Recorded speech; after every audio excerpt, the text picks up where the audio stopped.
આ છે કસલપુરા ગામના રણછોડભાઈ પટેલનો પરિવાર. રણછોડભાઈ પટેલ 35 વ્યક્તિઓના પરિવારના મુખી છે. રણછોડભાઈ પટેલ અને તેમનો પરિવાર કસલપુરા ગામમાં કરોડો રૂપિયાની જમીન ધરાવે છે, પણ આ પરિવારને આજે આ બધું જ અહીં છોડીને જવાની નોબત આવી છે. જી હા, આ 35 વ્યક્તિઓના પરિવારને અસામાજિક તત્વો સામે અવાજ ઉઠાવવાની આ સજા મળી છે. ગામમાં ચાલતા દારૂ જુગારના અડ્ડાઓ સામે રણછોડભાઈએ અવાજ ઉઠાવ્યો અને બસ તેઓ ગામના અસામાજિક તત્વોના દુશ્મન બની ગયા. અને આ અસામાજિક તત્વોએ રણછોડભાઈ અને તેમના પરિવારના લોકોનું જીવન દુષ્કર બનાવી દીધું. વારંવાર હુમલો થવાનો ડર, પરિવારની મહિલાઓની છેડતી, આ બધું રણછોડભાઈનો પરિવાર છેલ્લા 2 વર્ષથી સહન કરી રહ્યો છે. પણ હવે આ પરિવારની સહન શક્તિની હદ આવી ગઈ છે અને તેઓએ આખરે આ ગામને જ અલવિદા કરી દીધું છે. મહેસાણા તાલુકાના કસલપુરા ગામમાં આ વિવાદ છેલ્લા 2 વર્ષથી ચાલી રહ્યો છે. આ ગામ આમ તો જુગાર અને દારૂની બદીને કારણે લાંબા સમયથી ચર્ચામાં છે.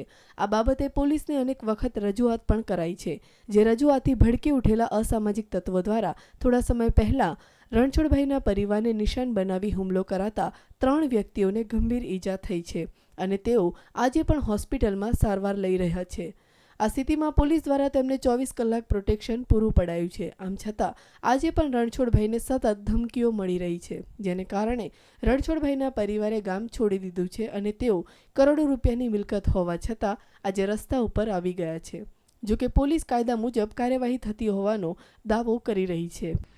એ આખો મામલો એમના અંગત કંઈ ઠાકોરો સાથેનો અદાવતનો છે મામલો. તો એમાં એમને આજ દિન સુધી ટોટલ 6-7 ફરિયાદો આપી છે. એમાં લાસ્ટમાં 2 ફરિયાદ દાખલ થઈ છે, જેની તપાસ ચાલુ છે. આરોપીને પકડવાની પૂરી કોશિશ કરી રહ્યા છીએ અમે, પરંતુ આરોપીની બાતમી નથી મળી, એના કારણે પકડાયેલા નથી. હાલ આરોપીઓની આગોતરા જામીન અરજી ચાલી રહી છે. પછી કે એમના જે ફરિયાદો આલી એમાં અમે તમામ આરોપીઓને અટક કરી તમામના અટકાયતી પગલાં લીધેલા છે. છતાં એ લોકોનું કહેવું એવું છે કે અમને ગામમાં અહીં ભય છે, જેના કારણે એમને હિજરત કરી. તો અમે છેલ્લે 11 તારીખથી અહીંયા પોલીસ પ્રોટેક્શન ચાલુ છે.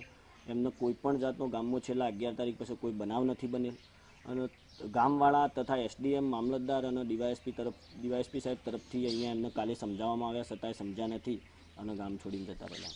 તમામ જે એમને અસામાજિક તત્વો કીધા છે એમના સામે જેને નામજોગ ફરિયાદ આપી છે તમામને અમે અટક કરીને એમના વિરુદ્ધ. આપણે ત્યાં દારૂબંધીની મસમોટી વાતો થાય છે, બીજી તરફ દારૂ જુગારની બદીને કારણે આ પરિવારો રસ્તા ઉપર આવી ગયા છે. તેમનો વાંક માત્ર એટલો કે તેમણે ગામમાં ચાલતા દારૂ અને જુગારના અડ્ડા સામે અવાજ ઉઠાવ્યો. Kamlesh Raval, Mehsana, news online.